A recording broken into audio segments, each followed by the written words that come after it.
Hi friends, I'm Shauna. Welcome to the channel and welcome to a very special, fun video. Today I'm going to be talking about my top 10 purchases of the year, my top 5 worst purchases of the year, and then my 10 favorite things of the year that I already own or didn't buy. So this is basically like a favorites and fails video of the year, but most of the video is about things that I actually purchased with my own money.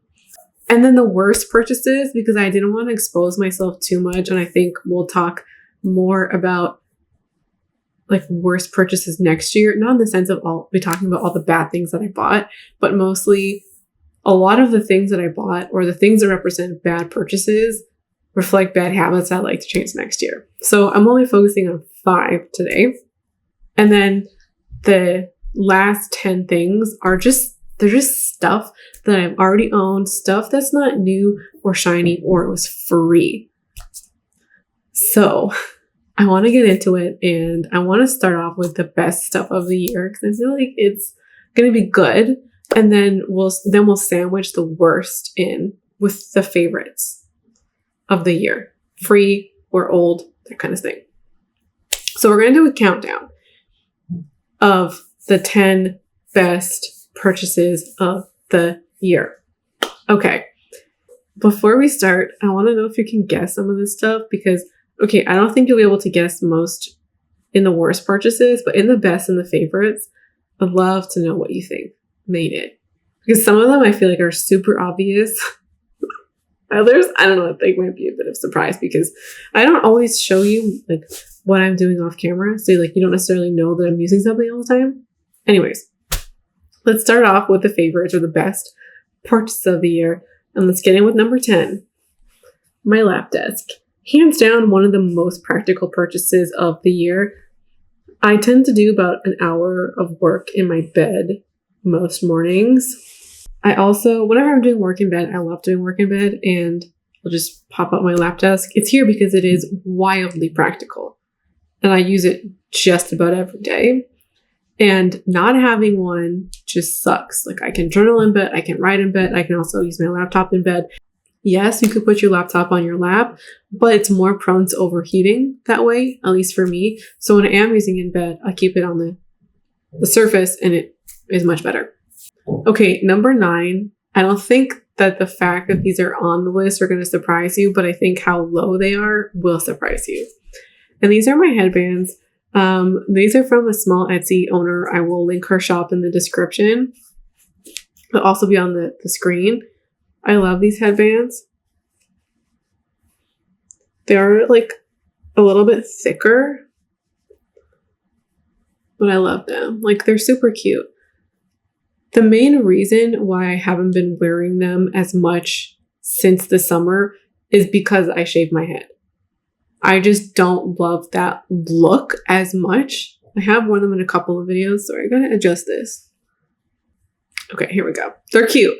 I really like them, and they're great quality small business owner. She has really great designs, and that's what I love about them.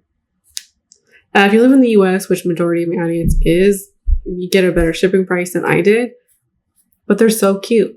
And I wore, like, these were a statement for me in the spring. Like, I wore these every day. So I feel like there was only fitting that I put them on the list because they were a favorite of the year. And a lot of times our favorites skew towards the end of the year. And I wanted to make sure I was trying to capture things from the beginning of the year as well. Number 8 is this shirt. This I got from Simon's around springtime. And this has been a favorite across multiple seasons. I didn't wear it a lot in the summer because it was too hot, but spring and fall.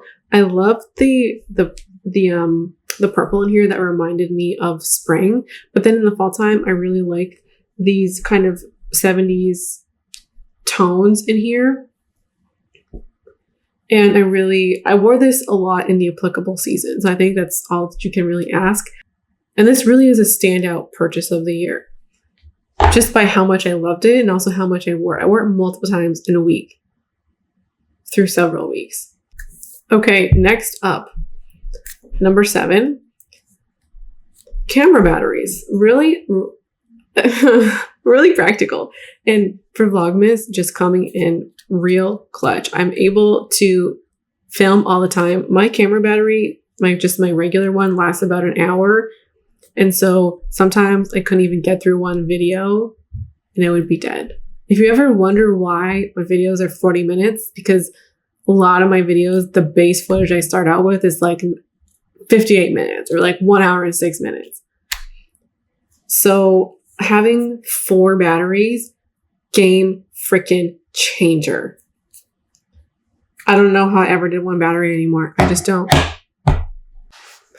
Okay, number 6 is my CeraVe cleanser. This is here, and also I feel like so high because it's the cleanser. It's the one I'm going to be repurchasing from now on. This is the staple. This is the workhorse. I never want to use any other cleanser again. Will I probably try something in the future eventually? Probably.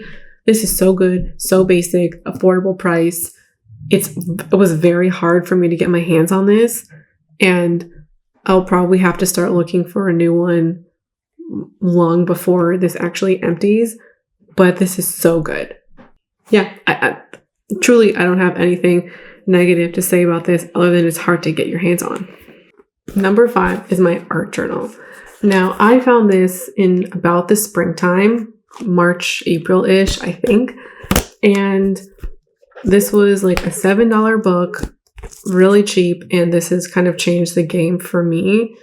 Like, everything on here is largely because it's changed the game, and this is one of them. This is midway in the list because I love this a lot initially, and I worked through this for months, and I was using this for months, and when I have a hard day, I will still go and reach for this.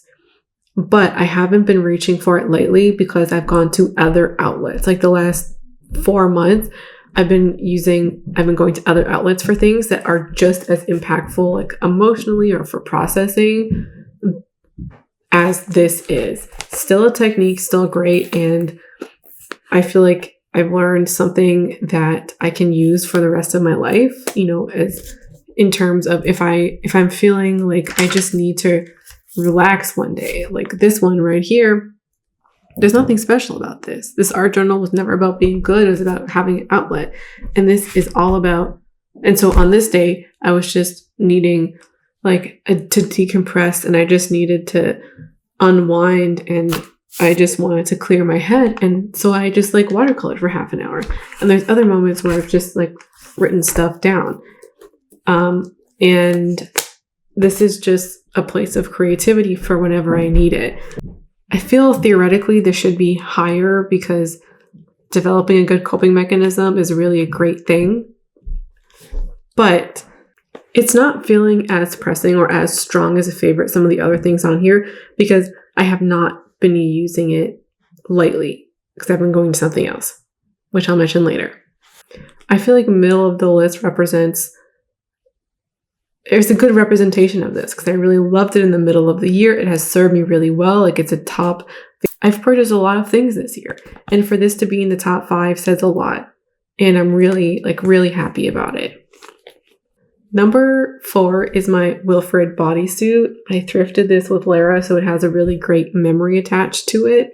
This also converted me to liking bodysuits. Before I owned this, I have actually hated, I've been anti-bodysuit. This item has opened up a world of possibilities for me, and just in terms of outfits, but also I feel so confident in this whenever I pair this with anything. Tight pair of jeans, loose pair of jeans, skirts, doesn't matter. I just feel so confident and so good in my skin, which is just really empowering. So it's not so much, this is the bodysuit to get, but this is the one that opened the door for me, and I just feel so confident in myself. And when you can own something that helps you feel good about yourself and confident in yourself, I think that's a great thing. Number 3 is something I have not shut up about since I purchased it, and that is the Neutrogena Hydro Boost Gel Cream. This is my empty, and I think the same goes for the sunscreen. These are both amazing products. The sunscreen is such a super unique formula. Get that glowy look without actually being sticky or tacky. This is such a beautiful formula for the oily skin folks out there. I feel so sad not having this in my life anymore. And I've said that so many times. SPF 25, just really, really amazing day cream. I would own it right now if I could. Okay, I wonder if y'all will know what the top two are. Let's get into it though. Number 2, it's my H&M shacket. This might be... I had a hard time deciding whether to put this in or my top pick. And I feel like now that this gives away the top spot. I love this jacket. This was my uniform this fall. This and a pair of straight leg jeans, and then whatever kind of top I wanted underneath. Sometimes a sweater, sometimes actually a nicer shirt. Love the crap out of this. I love the blue and green plaid. I don't think this is tartan, but blue and green plaid is my favorite kind of plaid out there. And it has been for years, like since high school. And I haven't owned a lot of it over the years, but I truly love it. And I'm so glad to have this as part of my wardrobe. I probably will bring it out in spring because I love it so much, but it's not the colors for spring. So it will definitely have its vibe every fall. And I want to own this forever. Like this, I think if I had to pick 10 items I can't live without, this would probably be on there, because this is just like a defining style moment for me. Number 1, are you surprised? My combat boots. These are here because these are another defining style moment for me. These don't look super cute, just kind of sitting there, but I feel like they look cute on. I would be insane to not put these as number 1. These are the purchase of the year. They were roughly $80. Defining style moment. Like, this is my signature footwear. It just is. I love it. I feel so cute, like so aesthetic, and it's kind of grungy. I love it. I love it. I love it. I love it. I love it. Okay. Let's get into the worst purchases of the year. Number 5. I'm not going to show it because it's a bra. I brought a bra that didn't fit, didn't return it. It was too small. And I was trying to convince myself this was my size, and it wasn't my size. And I just couldn't let it go. And I'm like, no, this is your size. Like, this is the size that you're supposed to be. And this is number 5 because I haven't done this in a long time where I was adamant that this is my correct size. And the thing is, and I can, see it now, where your body is the same shape, it's the same weight, it's the same height. It is what it is, no matter what brand you go into. One brand could have your size be an extra small or an extra large or a 2 or a 12 or an 8. It doesn't matter how different sizing is across different brands because your body's not changing. The size is. So I don't know why I got so hung up on it, and now I'm trying to, I don't know, learning moment, and now I don't know what to do with the bra because I don't want to get rid of it because a lot of places don't accept bras, and then also I don't want to see it. It's a weird scenario. Number 4 is a collage kit. And this is a really beautiful collage kit. This is perfect. This is nice. This is everything that I would want for a collage kit. Now, could I potentially find a use for it next year? I don't know why I have this on here, but just keep it like this. Could I potentially find a use for this next year? Yes. Could I try and pan it and use it up? Sure. Maybe I'll try and focus on it next year. This is exactly what I talked about in a video about developing a track record. I bought a bunch of art supplies, and this is representative of the art supplies that I bought. when I got so excited about journaling and I did not develop a track record. I was not having that in mind when I was art journaling. To put this down. I did not have that in mind when I was art journaling and considering supplies. I did not need to go off the deep end. Okay, I didn't go off the deep end because I didn't spend that much money, but I also didn't need to buy a marker pack. You know, like I didn't need to buy stickers. I didn't need to do that. And while I didn't buy a ton, I also didn't need to buy anything at all. I could have journaled for a month and then see what I wanted or needed at that time. So that's a lesson. That's a prime example of the importance of developing track records. I probably would have saved like maybe $30 to $50. And while you're like, yeah, it's not a lot of money, $30 to $50, when you do it again and again, over and over again for years, that $30 to $50 becomes $100, $200, $500. So it's not necessarily that item. There's probably like any items that I mentioned, like the stickers or the markers that I could have mentioned to stand in for this thing, but this is the one that I chose. Number 3, these camis. This is not a bad cami. This is not on here because this is a bad product. Nothing is really on here because it's a bad product. It's a bad buy. I bought this in January, and this was expensive. They were $50 each. Now, are they a good cami? Yes. Are the armpits reinforced? Yes. But this was just not a considered purchase. I didn't put the time that I should have into thinking about, is this a good purchase, or even is now the time for the purchase? I do use them frequently, but I do honestly feel like I only needed one. Sorry, there's something on here distracting me. I only needed one. I didn't need 2. And while they did end up working out, or they do work out, I hardly used the black one. So I only ever needed one to begin with. And I feel like had I stopped and thought about this, considered it, sat on it for a week or 2 weeks, I would have probably just gone for the one and maybe even like waited for a sale or bought it on, let's say, Black Friday or something like that. Another product that this is reminding me of are the Sheer-Tex tights. I haven't purchased them, but I almost did, and I had this example in mind before buying them. And this, I guess, in terms of the habit that I feel like is much better now than in January, is just taking the time to consider my purchases. And, like all this stuff will be here next week, a month from now. There's very little out there that I am looking at that's going to sell out and never come back. And if you're also just buying it because of a scarcity mindset, it's going to sell out, therefore I have to have it. Is it ever something that you really wanted? Okay, number 2.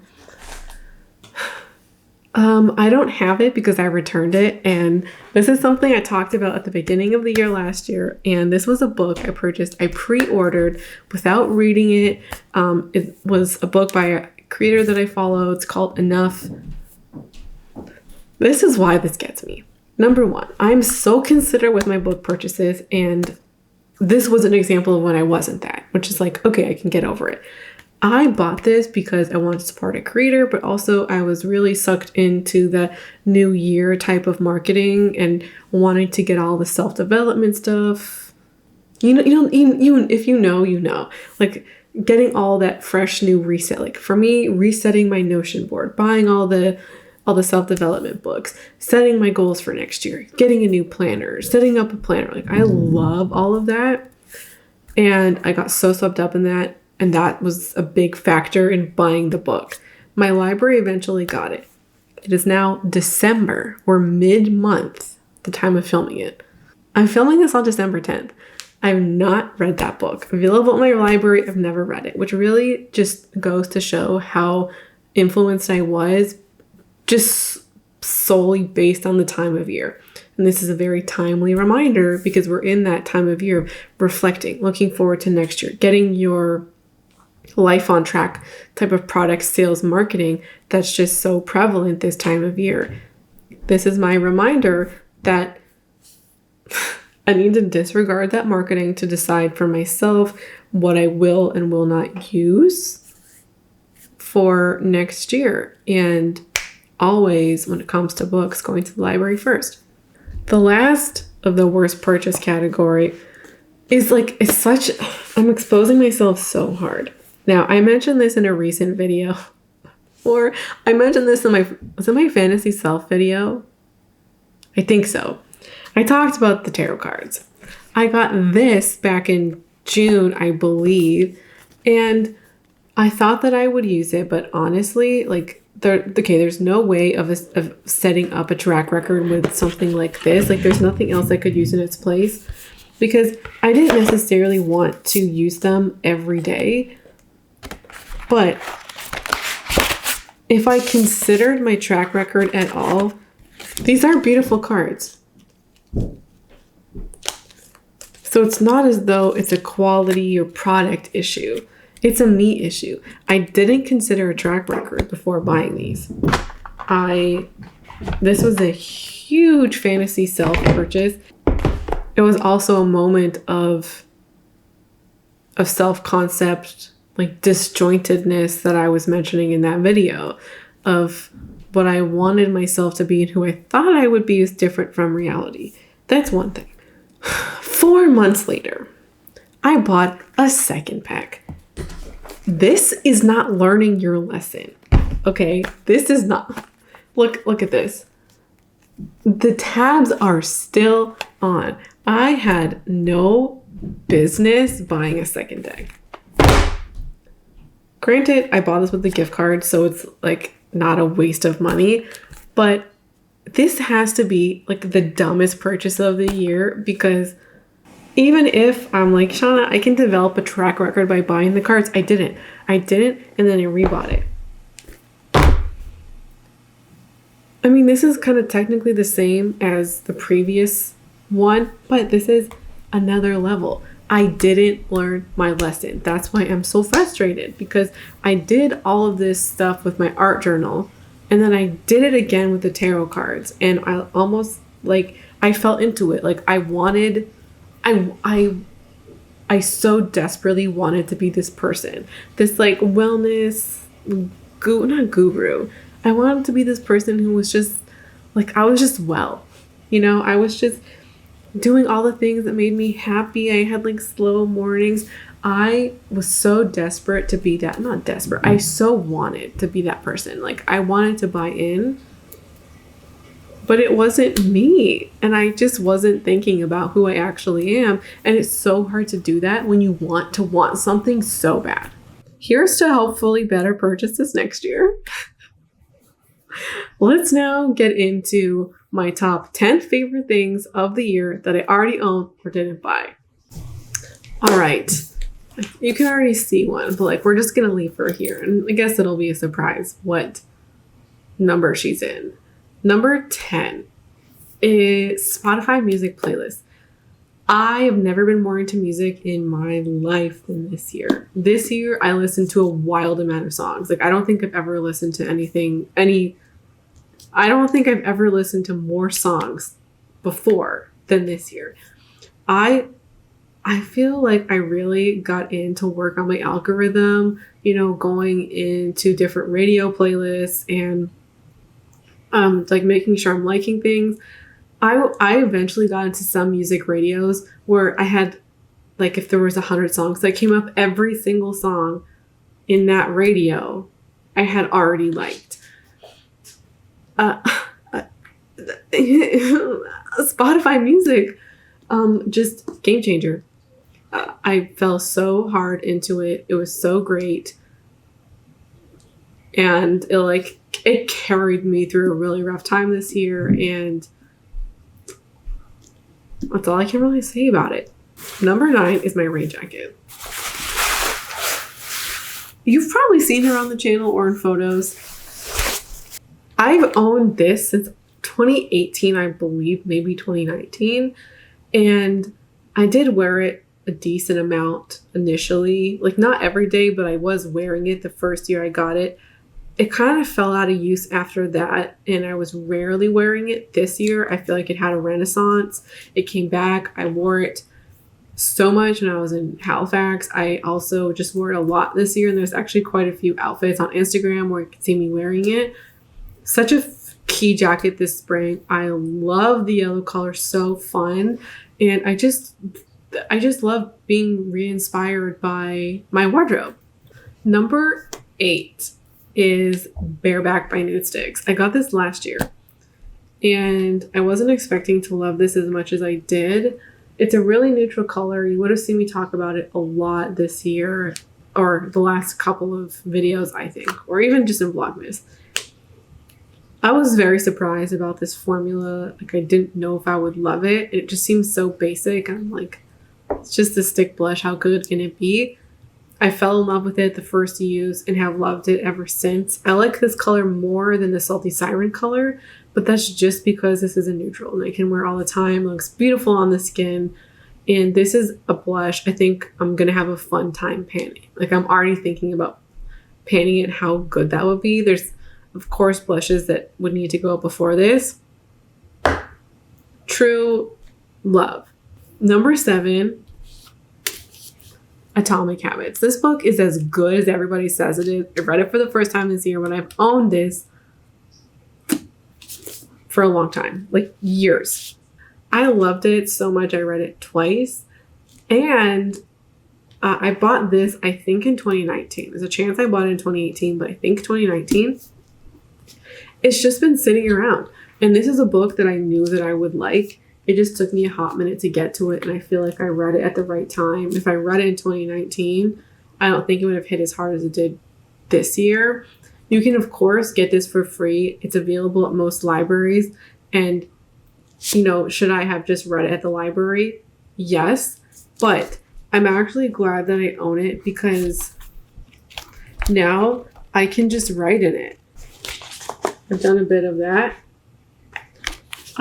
When I own books, I will write in them. It's a habit from school that I won't fight me on it. I will write in my books, especially nonfiction books. Maybe not so much fiction, but nonfiction. Love it. Okay, number 6, my belt bag. I got this early last year. I use this all the time to this day. Running errands, walking, hikes, the gym. I have since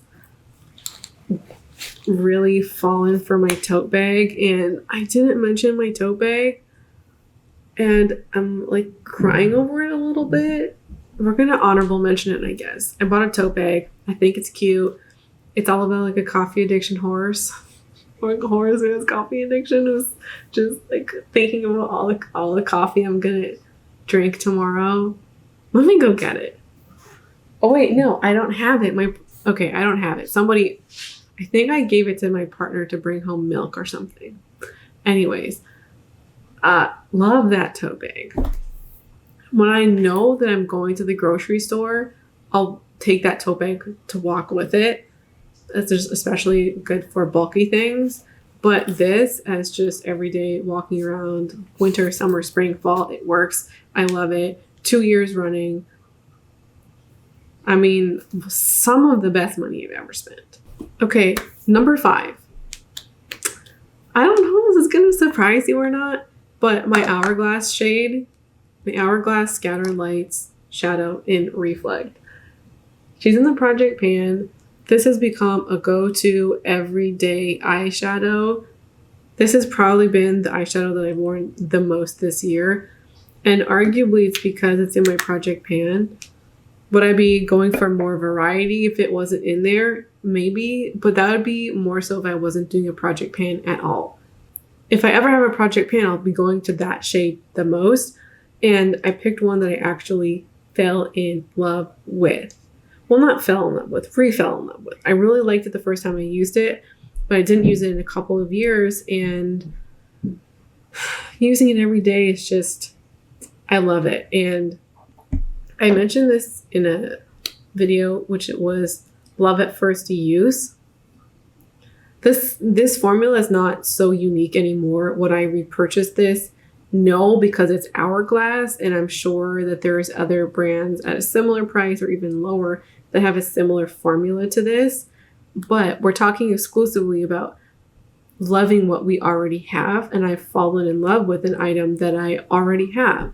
And that's, I mean, to me, do I want to support problematic brands? No. But when it's already in your collection, you want to use it up, finish it, get it out. Love it. Number 4. This was a favorite I mentioned last year. Crowning Crumpet by London Town.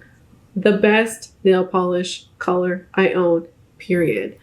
I've owned this for over a year, and I've made quite a big dent in the roughly like 13, 14 months that I've owned it. Like, you can't see it because it hasn't settled, but I'm roughly about here in the nail polish.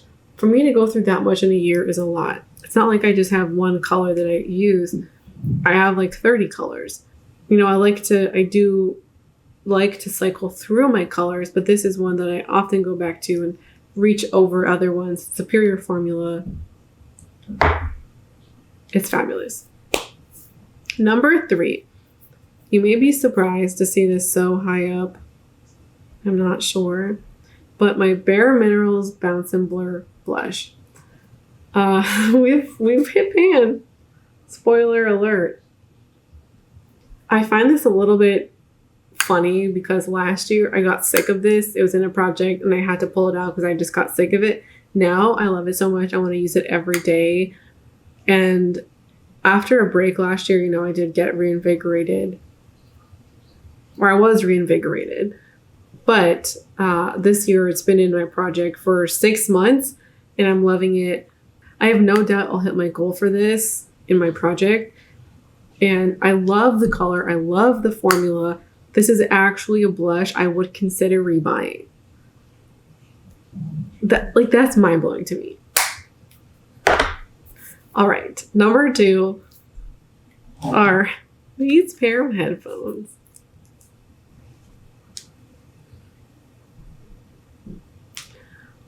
They are noise canceling. They did break and I have taped them, and I'm refusing to buy a new pair until these are not usable. Like, you know, let's get the whole life out of them. I've experienced some problems with them recently. When they reconnect, sometimes they won't actually go to their fullest volume. They'll say they're maxed out, but they'll be really quiet. I love a pair of noise canceling headphones, and I used to use these all the time. 2017 to 2018, 2019. I've owned them for a while. I think since 2016 or 17. I think. And they've definitely seen better days. They've already shown you the break. I mean,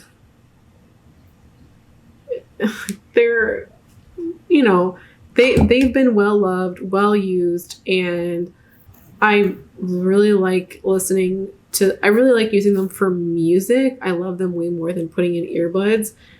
If you wear them for 12 hours or even 8 hours, it will hurt your ears after a while, but I can get like 4 to 6 hours worth of wear without them hurting with my glasses on. And I've also been editing back my videos with them, because what I didn't realize is when I was just editing back with regular audio, there would be like humming in videos that I couldn't pick up until I put these on. So my videos should hopefully be quieter. They have been for the last couple of weeks. And I love that immersive sound experience, and they're noise canceling for when I have my laundry machine on or when, you know, upstairs is being loud. I now question how I could actually function in life without them. They're so essential, and I love them so much. Can you guess this number 1 spot? When you hear it, if you've been on the channel, I think you'll think it's obvious. But I don't know if you would get it right off the cuff. I've talked about it a lot, but it's not actually something I own. Okay, leave your guesses. I'm always curious to see how predictable I am. Okay, so the number 1 spot. It's the book of the year for me, okay? The defining series of the year. ACOTAR series, the first book. I know it's not great, okay? I know it's not great. Second and third book are where it's at. Second book made the series. Okay, I read this series 5 times this year. 5. And I read it for the first time in June. I have a problem, okay? I love this series so much. I think just in the fact that it got me at the right time. It was the right book for the right moment. And I love it so much. And I have to, honestly, probably won't read it for a year. Because I read it so much, so quickly. I don't know why that's so funny to me. I think because I've annoyed all my friends about it and like nobody wants to read it and nobody liked the first book when they read it, so they don't want to continue reading it. I don't know. I don't know if that says something about me. It probably does. I was not a fan of A Court of Silver Flame. Like, it was okay. It wasn't that I was not into Nesta's story. I think that how she deals with trauma is how a lot of people deal with trauma, or it's like one of the ways people deal with trauma. Okay, I did like that she got a bit of a redemption arc, but I just felt like Sarah J. Maas portrayed her as such an unlikable character that I wasn't even interested in reading about her in the first place. So I think that Sarah J. Maas did her a disservice by the time she even got to this book. I have a lot of thoughts about, I don't know if you like care or not, or if it's a spoiler alert, but her love interest. I have a lot of thoughts about male love interests in this series. I don't know, like, I don't want to get demonetized talking about like smutty stuff, or let's say eggplants, if you will. Well, anyways, why are these male leads always so tall, so muscular with large junk? Like, why? There's so much I could say about the relationships and like the smut in these books. I was also not a fan of how some of the other characters from previous books were portrayed, and just like the ending. I'm like rolling my eyes a little bit. So I'm not just like a stan where I love everything that Sarah J. Maas does, but the second and third book of ACOTAR. Favorites. Okay, those are my favorites of the year. This was so much fun. I'd love to know what you love this year, what some of your best purchases were, but also just some of your favorite things that are in your category of things you already own or didn't buy. Leave all your thoughts in the comments below. I want to hear what you've been loving this year. Thanks so much for hanging out with me today and being a part of another day of Vlogmas. And I hope to see you again around here soon.